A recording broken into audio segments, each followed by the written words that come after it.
ರಾಜ್ಯ ಕಾಂಗ್ರೆಸ್ ಸರ್ಕಾರ ಪಂಚ ಗ್ಯಾರಂಟಿ ಯೋಜನೆಯನ್ನು ಬಿಜೆಪಿ ಕಾಪಿ ಮಾಡುತ್ತಿದೆ ಎಂದು ರಾಜ್ಯ ಕಾಂಗ್ರೆಸ್ ಯುವ ಘಟಕದ ಅಧ್ಯಕ್ಷ ಮಂಜುನಾಥ್ ಹೇಳಿದರು. ಬೈಲೊಂಗಲದಲ್ಲಿ ಸುದ್ದಿಗಾರರೊಂದಿಗೆ ಮಾತನಾಡಿದವರು, ಕಾಂಗ್ರೆಸ್ ಸರ್ಕಾರ ಜಾರಿಗೆ ತಂದಿರುವ ಪಂಚ ಗ್ಯಾರಂಟಿ ಯೋಜನೆಯನ್ನು ಬಿಜೆಪಿ ಎಲ್ಲಾ ಚುನಾವಣೆಯಲ್ಲಿ ಕಾಪಿ ಮಾಡಿ ಬಿಡುಗಡೆ ಮಾಡುತ್ತಿದೆ.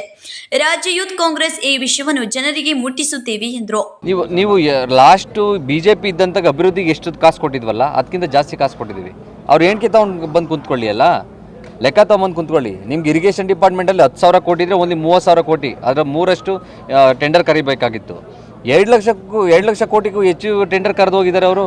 ಈ ಥರ ಅವ್ಯವಸ್ಥೆನ ಮಾಡೋಗಿದ್ದಾರೆ. ಅದರಿಂದ ತೊಂದರೆ ಆಗ್ತಾಯಿದೆ ಹೊರತು ಕಾಂಗ್ರೆಸ್ ಪಕ್ಷ ಅಭಿವೃದ್ಧಿ ವಿಚಾರದಲ್ಲಿ ಯಾವತ್ತೂ ಕೂಡ ಹಿಂದೆ ಉಳಿದಿಲ್ಲ, ಮುಂದೆ ನಡೀತಾ ಹೋಗುತ್ತೆ. ಕೆಲಸನೂ ಕೂಡ ಕರೆಕ್ಟಾಗಿ ಮಾಡ್ತಾರೆ. ನೀವು ಯಾವುದೇ ವಿಚಾರಗಳು ತೊಗೊಂಡ್ರು ಕೂಡ ಟಾಪಲ್ಲಿ ಕರ್ನಾಟಕನೇ ಇದೆ.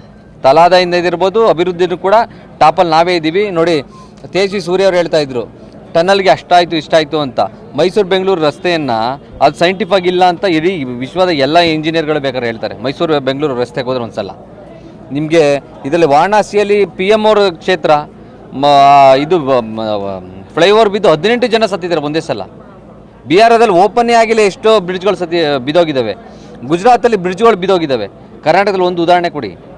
ಆ ಥರ ಏನಾರು ಆಗಿದ್ರು ಕೂಡ ಅವತ್ತೇ ಬ್ಲಾಕ್ ಲಿಸ್ಟ್ ಹಾಕಿದೆ ಕಾಂಗ್ರೆಸ್ ಪಕ್ಷ. ಅಂಥ ಟೆಂಡರ್ ಕಾಂಟ್ರಾಕ್ಟ್ಗಳನ್ನ ಅವ್ರನ್ನ ದೂರ ಇಟ್ಟಿದೆ.